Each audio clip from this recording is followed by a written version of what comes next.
the Gould Mine podcast. Like what you said right there, it's classic sales, right? Like greats. If you know how to sell, you'll never run into the objection. Like if you really know what you're doing, like you'll never experience the objection because you'll have handled it before it even comes up. And in the residential world, I know how to do that in spades. Still trying to love that. And that's what I teach a lot of the people like in my training programs. And like, it's so much of it is that investment sale, and it's about the pitch, right? So the worst thing we can do, this I say, we don't have case studies, we don't have these things, and we're starting, I call it, we're pitching the packaging, right? We're pitching hey, I give you an 8 pref and a 70-30 split and you do 2% act fee, blah, blah, blah, right? Like we talk about like that way more than we should. Yeah. The way that I do it is I talk about how we do what we do. I talk about the opportunity. I talk about why it exists. I teach the prospect why this dynamic exists, the scenarios with which we're searching. Why are these sellers willing to sell us these properties? You know, how do we add value specifically? What's our investment process? How do we mitigate risk? What are the biggest risks? How do we mitigate them? Who's the team involved? What makes us different, right? Like I'm pitching the strategy as the product. So it's the we acquire hotels and add value. That's what your product is. Sell that, because you sell that, you're overcoming most of the objections because now they're getting excited. They can see how you do what you do.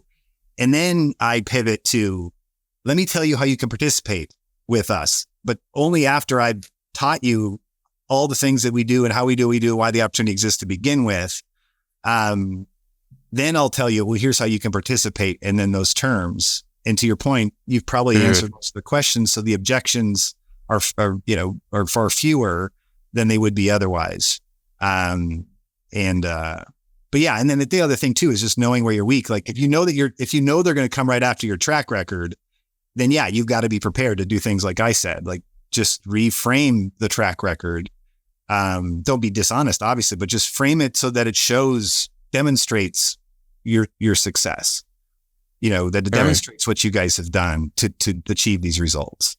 You know, I work with a lot of people now who've, you know, unfortunately had a few bumps in the road. Like it's hard when you've been in your business forever and, you know, your track record isn't as sterling as you wish it was. Right. And so you always have to play to your strengths. Like, what are you great at? Spend way more time talking about those things and then be prepared to answer the hard questions with thoughtful, honest, genuine responses that demonstrate, you know, and once again, if you did have a misstep, just being able to say, here's what we overlooked. We learned our lesson, you know, whatever the case may be. Yeah, that's really great insight. And one of the things that I also took away from that is, and I think that I've seen this mistake made because I've looked at tons of pitch decks now, man. I've studied so many fund decks, so many different like multifamily and hotel decks. And the one thing that I feel they all do, and that you just kind of insinuated, was this like feature dumping, right? It's like, hey, you know, there's all these features, and here are the economics, but very rarely are we getting a full-fledged like pitching of the strategy and like telling a story. And so like that's really what you're saying is like, hey, instead of making the feature dumping and the economics the star, that's like the footnotes. The entire deck needs to be case studies, how we've done it in the past. This is our strategy, and this is how we plan on doing it in the future. And like, oh yeah, by the way, these are like the few features and like economics of the deal, sort of thing. Yeah, that's right. I mean, to get them, because I say there's 4 conversions that have to take place with any high net worth investor. Conversion number 1 is they have to believe that investing in alternative investments makes sense and they'll be better off doing so, right? Because if they're just a stock market person, the answer is no. No matter how great anything you say is, the answer is no. If they're not convinced, the second conversion is they have to understand this. Your strategy has to make sense to them. Like it just has to make sense. Like, okay, developing new multifamily in Dallas, Fort Worth. Convince me why that makes sense. Why would one do that? Or buying hotels and doing whatever. Like you need to sell me on that. Like that's your second conversion. Yeah.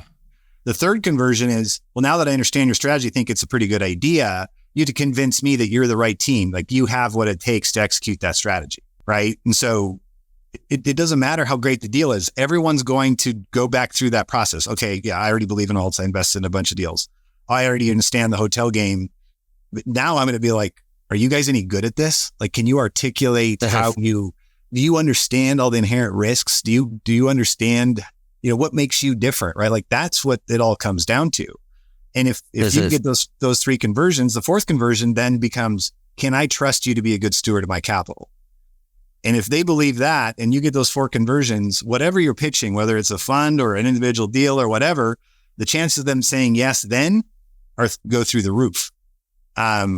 But if you just try to pitch them for the deal straight away, the answer is usually no. That's really interesting. Yeah, and I love how you broke that down.